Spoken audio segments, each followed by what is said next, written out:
Bugün sizlerle sizlerin kadrosundan transfer yaptığım serimizin 15. bölümüyle karşınızdayım.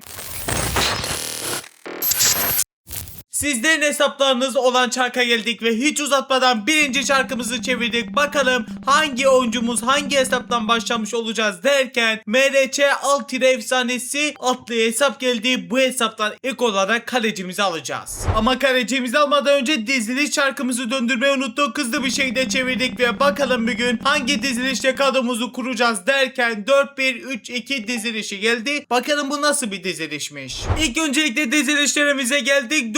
4-1-3-2 dizilişimiz bu şekildeymiş arkadaşlar. Kısacası dizilişimizi seçtik. Şimdi ilk hesabımıza gelmiş olduk ve bakalım kalecisinde ne varmış? Donnarumma'nın kartını kullanıyormuş. Bu kartlar güzel oluyor genelde Donnarumma'nın kartlarını. O zaman geçeceğiz. Donnarumma'nın bir kartını alma. Hemen buraya arkadaşlar Don yazalım ve Donnarumma'nın güzel bir kartını alalım. Kartlar neler varmış bir hemen hafızamız yenilensin. Gördüğünüz gibi arkadaşlar 116 genik efsane kartları var ama arkadaşlar bildiğiniz gibi bir kural eklemiştik bir önceki seride. En fazla kadro kurma videolarında en fazla bir oyuncuya turuncu kırmızı adlarına en fazla 1 milyon coin harcayabiliyorduk. Onu ben 750 milyona kadar düşürdüm. Bunun bilgisini veriyorum. Bir oyuncuya kırmızı turuncu adlarına en fazla 750 milyona coin harcayabiliriz. Mor dereceli haline ise 500 milyon öyle ilerliyor. Yoksa arkadaşlar coins gerçekten dayanmıyor. Coins kassam sorun yok ama coins de kasamıyorum. Çok zor bir coins kasma sistemi var artık. Siz de beni lütfen anlaştı karşılayın. Şimdi Donnarumma'yı gördüğünüz gibi ekledik. 2 gen atladık, 89 gen olmuş olduk. Ve siz de bu seriye katılmak istiyorsanız arkadaşlar kanalımıza abone olup like atıyorsunuz. Gördüğünüz gibi Telka adlı hesap var. Sola üstte görüyorsunuz. Telka yazarak bana istek atın. Telka yazıp da hesabımı göremezsiniz. Arkadaş istek limiti dolmuştur. Bunun bilgisini vermek istiyorum ve ikinci arkadaşımıza geçiyorum. Hemen geldik ikinci çarkımıza, hızlı bir şekilde çevirdik ve bakalım bu sefer hangi hesap gelecek derken Fenerbahçe adlı hesap geldi. Bu hesaptan sağ bekimizi alacağız. Hesap 119 genlik bir hesapmış. Sağ bekine baktığımızda arkadaşlar sol bekte Cafu'nun kartı varmış. O zaman biz de Cafu'nun bir kartını alacağız. Yani inşallah güzel kartları vardır. İnşallah diyoruz ve buradan Cafu'muzu yazdık. Arama diyerek de aratmış olduk. Bakalım kartlar neler varmış, çıkmadı.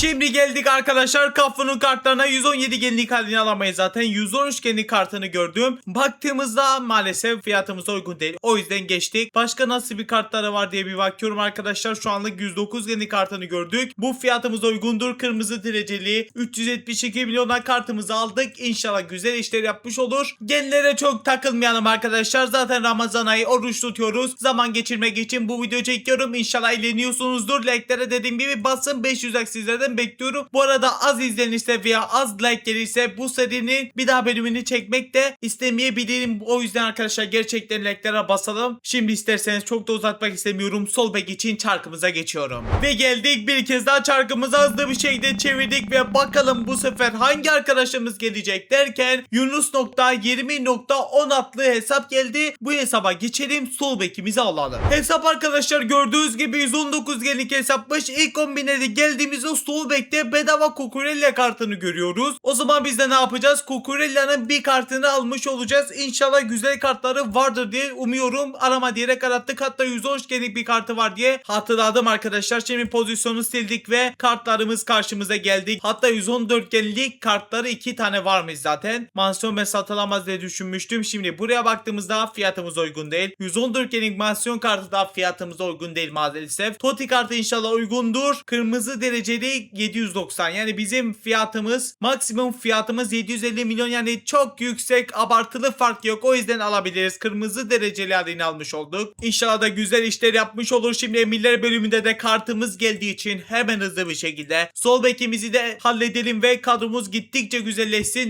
4 gen birden atladık. 95 gen olduk. Beklerimiz ve kalecimiz tam olarak tamam. Şimdi çarkımıza geçeceğiz. Hangi hesap gelirse sağ stoperimizi alacağız. Geldik çarkımıza, hemen çevirdik ve bakalım bu sefer hangi hesap gelmiş olacak derken Muhammed 02 adlı hesap geldi. Bu hesaba bakalım sağ stoperde ne varmış. Gördüğünüz gibi 117 genlik bir hesapmış. hesapmış. İlk 11'e bu arada birlikte bakıyoruz. Ben önceden bakmıyorum derken sağ sol haberde gördüğünüz gibi 115 genlik Nesta gördük. Ama biz tabii ki de o kartı almak zorunda değiliz. Nesta olsun yeter. Şimdi Nesta diye aratmış olduk ve Nesta'nın kartlarına baktığımızda arkadaşlar 115 genlik ilk olarak bir kartına bakalım. Turuncu, kırmızı ve mor hali fiyatımıza uygun değil. 113 genlik haline baktığımızda turuncu hali yine aynı şekilde fiyatımıza uygun değilmiş arkadaşlar. Mecbur olmadıkça sürece arkadaşlar 750 milyonu geçmek istemiyorum. 107 genlik kartı da çok kötü ama yani mecbur almak zorundayız. Çünkü coins'imiz bir müddet sonra arkadaşlar gerçekten gittikçe azalıyor. Her videoda siz görmüyorsunuz ama en kötü 300-500 milyon zarar yapıyorum. %10, %15 mi diye öyle bir şey kesin yaptığı için maalesef keşke kesinti yapmasa. Çok rahat kadrolar kursak ama maalesef kesinti yapıyor. Aynı şekilde de coins kasmak zor olduğu için böyle sıkıntılara girebiliyoruz. Neyse Nesta'mıza tamamsa şimdi sol stoper'e geçeceğiz. Son defa sonucumuzda olacak. Hemen o zaman hızlı bir şekilde çarkımızı çevirdik ve bakalım bu sefer hangi hesap gelecek derken GSN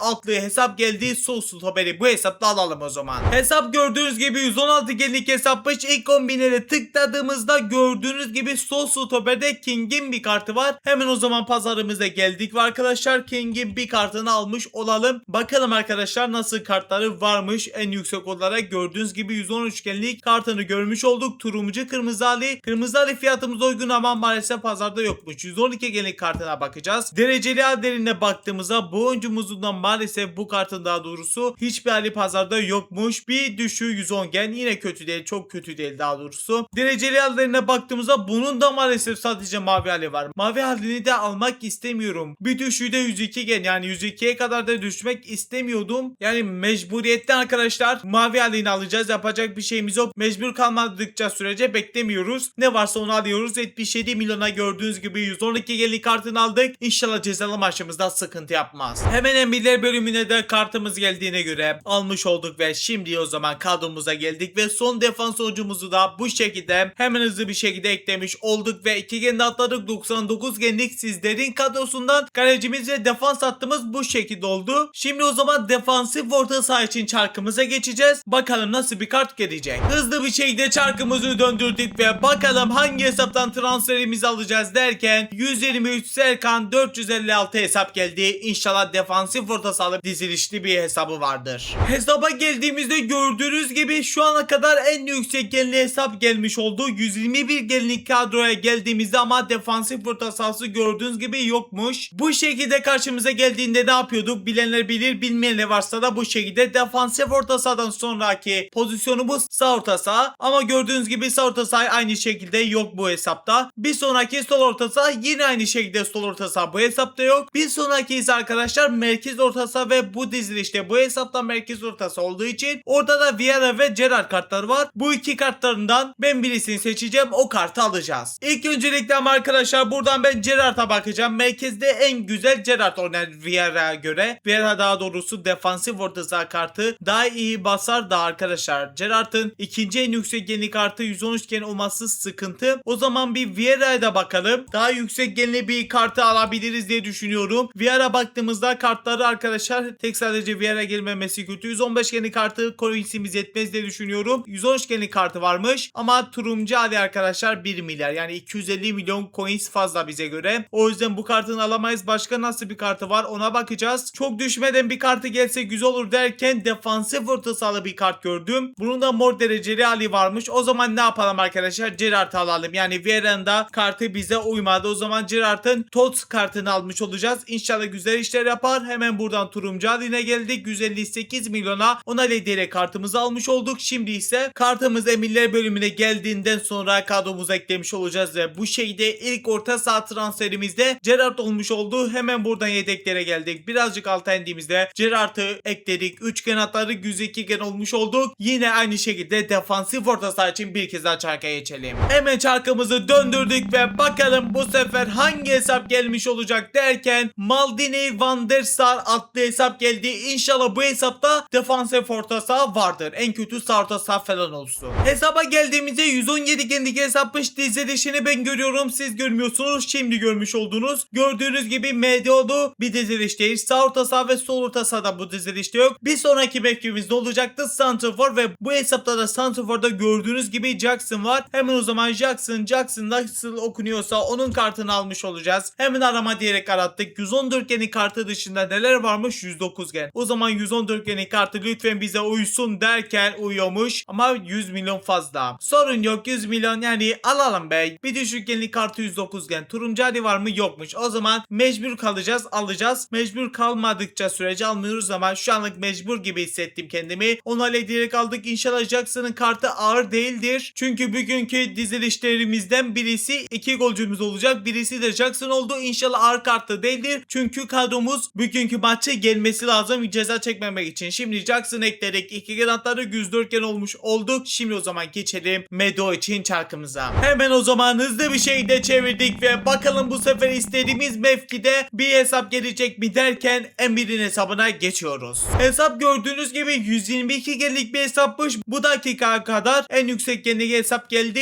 Yine aynı şekilde bizim dizilişimiz uymuyor. Medo yok, orta saha yok. Başka da sadece ne kaldı? Santrofor ve Santrofor'da da çok güzel kartlar olan Mbappe geldi. Hemen o zaman Mbappe'nin bir kartını alacağız. Bakalım yani fiyatımıza uygun ne kadar yüksek bir kartı varmış Mbappe'nin. 117 genlik kartları alamayız zaten, çok pahalıdır. Bu haline baktığımızda bu da çok pahalı arkadaşlar. 111 genlik Ballon d'Or kartı uygun oluyor çünkü. Hemen alacaktık ama arkadaşlar bu niye bu kadar koyuldu? Maalesef ben bunu alırsam yani 2-3 ay satamam, o yüzden alamayacağız. Kırmızı hali de aynı şekilde. Mor hali de aynı şekilde. Ballon d'Or kartı iptal bildiğin ya. Hiç kimse alamaz. Alamaz dediğim almaz yani. Alırsa pişman olur bence. Turuncu halini maalesef U-Tot halini alacağız. Yapacak bir şeyimiz yok. Hemen 523 milyona onay diyerek aldık. İnşallah Mbappe kötü bir kartını aldık ama Mbappe'dir. Hızlıdır, çeviktir, iyi bitirir. Bugün de inşallah dediklerimi yapar ve güzel bir şekilde bizim Jackson'la birlikte maçı kazandırır diyorum ve 114 genlik Mbappe'miz de kadromuza gelsin. Orta saatimizi bir türlü bitiremiyoruz. Mbappe'mizi geldik, ekledik. 3 gen de atladık. 107 gen olmuş olduk. Şimdi o zaman bir kez daha defansif orta saha için geçelim. Hemen arkadaşlar çevirdim çarkımızı ve bakalım hangi arkadaşımız gelecek derken LLX adlı hesap geldi. Bu arkadaşımız ligden bir arkadaşımız, hatırladım. Hesaba da geldiğimizde 119 genlik hesapmış. Dizilişini de ben görüyorum, siz de gördüm ve maalesef Medio'da yok, sağ orta sahada yok, sol orta sahada yok. O yüzden bu kadrodan bir transfer yapamayacağız. O yüzden direkt çarkımıza geldik, bir kez daha çevirdik ve bakalım bu sefer hangi hesap gelecek derken Overyone diye bir hesap gelmiş. Bakalım burada istediğimiz mevkiler var mı?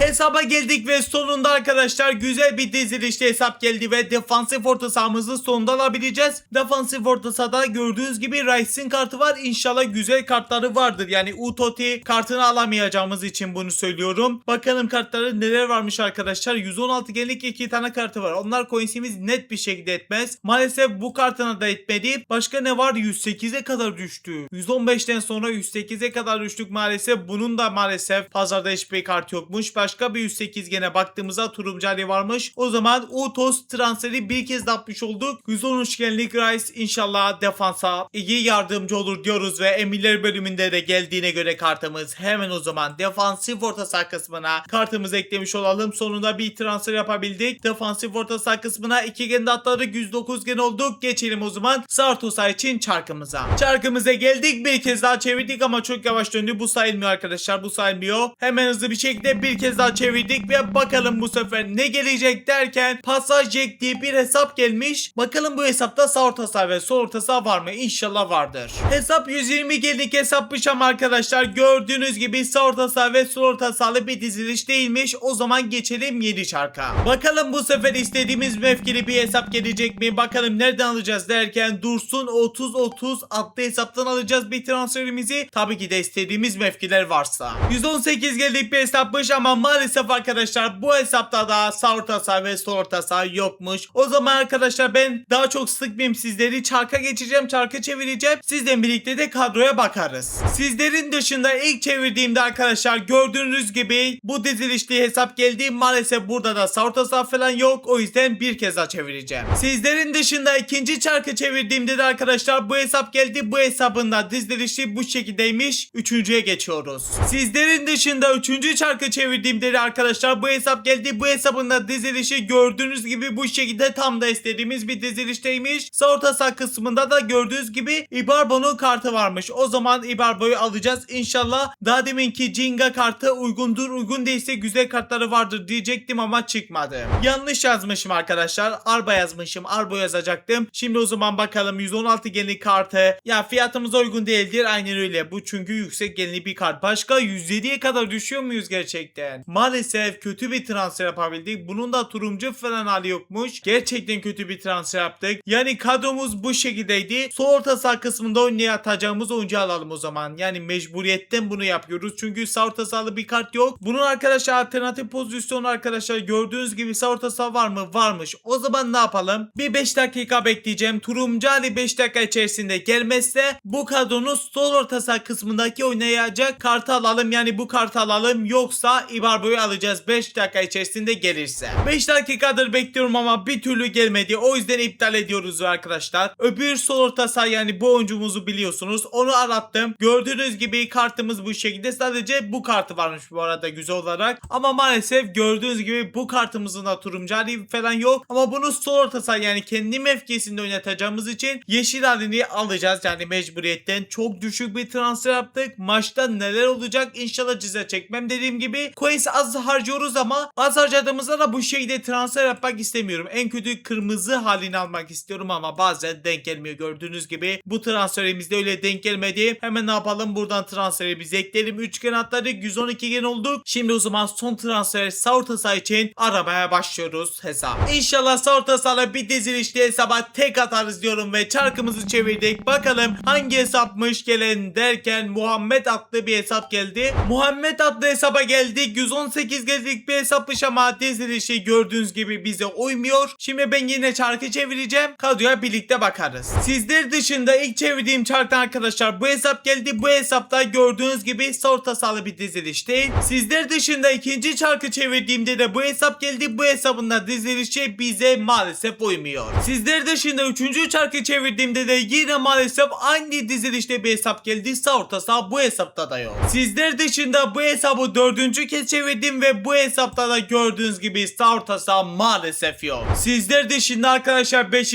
çarkı çevirdiğimde de maalesef yine sağ orta saha denk gelmedi, artık denk gelsin. Sizlerin dışında 6. çarkı yanlış hatırlamıyorsam çevirdiğimde bu hesapta da maalesef sağ orta saha yok. Sizler dışında 7. çarkı çevirdim, yine maalesef sağ orta sahalı bir diziliş denk gelmedi. Sizler dışında 8. çarkı çevirişim, yine maalesef sağ orta saha yok. Sizler dışında 9. çarkı çevirdiğimde de maalesef sağ orta sahalı bir diziliş yok. Sizler dışında 10. çarkı çevirdiğimde arkadaşlar dizilişimiz bu şekilde, yine maalesef kartımız yok. Sizler dışında 11. çarkı çevirişimde gördüğünüz gibi kötü bir hesap, sağ orta sahada zaten yok. Sizler dışında yanlış hatırlamıyorsam 12. çarkı çevirdiğimde maalesef yine sağ orta saha yok, artık gerçekten çıldıracağım. 13. çarkımızı çevirdiğimizde de yine maalesef istediğimiz mevki yok. 14. çarktayız, yine maalesef istediğimiz bir oyuncu alamayız, bu dizilişten çarka geçiyoruz. 15. çarktayız, yine maalesef sağ orta saha yok bu dizilişte de. Sanırsam 17. çarkta gördüğünüz gibi yine istediğimiz mevki çıkmadı. Ve artık arkadaşlar son hesaptayız. O da Ronaldo 2008 hesapmış. Bu hesaba da bakalım. Ve son hesaba geldiğimizde arkadaşlar artık çarkı sıfırladım. İlk kez bu kadar başıma geldi. İlk 11'e geldiğimizde sağ orta saha sonunda denk geldi. Yani sona niye kaldı ben onu anlamadım. Neyse iyi ki geldi diyoruz ve Raphinha'nın bir kartını alacağız. İnşallah sağ orta sahada oynayabilen bir kartı vardır. Orada da sıkıntı çekmeyelim. Raphinha'mızı arattık ve bakalım kartlar neler varmış. 117 genlik kartı müthiş ama maalesef çok pahalı. Bu da arkadaşlar limitimize uymuyor. 112 genlik karta baktığımızda burada pazarda hiçbir hal yokmuş. Ballon d'Or kartına baktığımızda kırmızı hali varmış. Güzel ama çok koyulmuş be. Çok kötü oldu. Mor hali de aynı şekilde. Turuncu hali varmış. Güzel, turuncu hali varmış. Sorun yok o zaman. Sol kanata çıkmış. Maalesef alternatif pozisyon olarak bu kartımız bizim işimizi aramaz. Bu işimizi arar mı bakalım. Sağ ortası inşallah açıktır. Açıkmış, güzel. İnşallah o zaman turuncu hali vardır. Varmış. O zaman 620 milyona Raphinha'nın bu kartını almak zorunda kaldık. Sonunda transferimizi bitirdik. Şimdi cezalı maça geçeceğiz ama ilk öncelikle Raphinha'mızın da işini bitirelim. Hemen buradan geldik arkadaşlar kadromuza ve buradan geldik yedeklerimize. Raphinha'mızı kadromuza ekledik. 97 gene kadar düştü ama bu şekilde bırakmayacağız tabi. Beceri puanlarımızı basacağız ki daha yüksek genli olarak oynamış olsun arkadaşlar. Şimdi buradan ters kanata da verdik. %99 gen artışıyla Raphinha'mız 112 genli kartı kadromuza geldi. Sizlerin kadrosundan bu şekilde transfer yaparak 115 genellik bir kadro kurduk. 3 milyar 846 milyon 800 bin coins'te harcamışız. Şimdi o zaman beceri puanlarımızı ve antrenmanlarımızı halledeyim. Cezalı maça geçelim ama abone değilseniz abone olup bildirim açmayı unutmayalım. Like'lara da basalım. 500'de bekliyorum. Şimdi çok da uzatmadan cezalı maçımıza geçebiliriz. Bizim kadromuz bildiğiniz gibi bu şekilde. Son hali bu şekildeydi. Karşı taraf ligden bir arkadaşımızın da kadrosu bu şekilde. Orta sahası defansa çok yatkılı bir hesapmış. Yani bakalım nasıl geçebileceğiz. Bismillah diyerek başladık. Şimdi Cafu verdi pasını kime? Rafinha. Rafinha geçer misin? Çok güzel geçti. Rafinha hızlanıyor. Zambarotto ama çok hızlı bir kartmış. Hemen hızlı bir şekilde aldı bizden. Essien verdi pasını Vieira'ya. Vieira verdi kime arkadaşlar? Lovren'e. Lovren çok tehlikeli bir oyuncu. Dikkat etmemiz lazım. Şimdi sağa doğru döndüler. Sola pardon. Cafu karşılama gitti ama geçemediler şu anlık. Cafu şu anda geçtiler. Ortadan da geldi maalesef 1-0. Lovren yani kafa golü nasıl attırıyorsunuz anlamıyorum. Mbappe çok güzel verkaç yaptılar orada. Gerrard verdi pasını Rafinha'ya. Rafinha bıraktı Gerrard'a. Gerrard Rafinha çok güzel geldik. Rafinha ara pası bastım vur ya. Sol taraftan yine gelecekler. Nesta karşılayamadı. Zola çok sert ama King'in beline çarptı ve korner kazandılar. Buradan da uzaklaştırabilirsek müthiş olur. Ortaları geldi. Jackson uzaklaştırdı. Bizde kalır mı? Kaldı gibi duruyor. Kaldı mı? Kaldı güzel. Şimdi Montoro etrafına bakıyor ama hiç gibi arkadaş yok. Çalıma gitti. Çalım da atamadı ama foul yapmışlar. Güzel bizde top. Zola önü bomboş. Şimdi pasını verdi Vieira'ya ama King çok güzel müdahalesini yaptı. Montoro verdi Gerrard'a. Gerrard verdi Jackson ama geçmedi. Alır mıyız? Alamadık. Şimdi gelecekler. Vieira ile Zola kaptırdı yine King'e. Çok güzel. Jackson verdi Mbappe. Mbappe geçer misin? Mbappe sürüyor. Pasını verdi Montoro'ya. Montoro bir kez daha Mbappe geçmedi ama. Essien şimdi verdi King yine çok güzel bir müdahale yaptı. Gerrard'a şimdi Gerrard Jackson'a. Jackson çalımını attı. En sola doğru dönemedik. Şimdi en sola doğru döndük. Montoro geçer misin? Geçemedik maalesef. İlk yarında son dakikalarıydı ve 1-0 gerideyiz. Montoro defansına yardım etti ama hiçbir katkısı olmadı. Şimdi oldu güzel. Montoro şimdi uzun bir pas atacak. İnşallah isabetli olmuş mudur? Oldu güzel. Jackson ama önünü alamadı. Şimdi gelecekler. Zola şut vurdurtmasaydık müthiş olurdu. Orada affetmez Zola ya. Maalesef 2-0.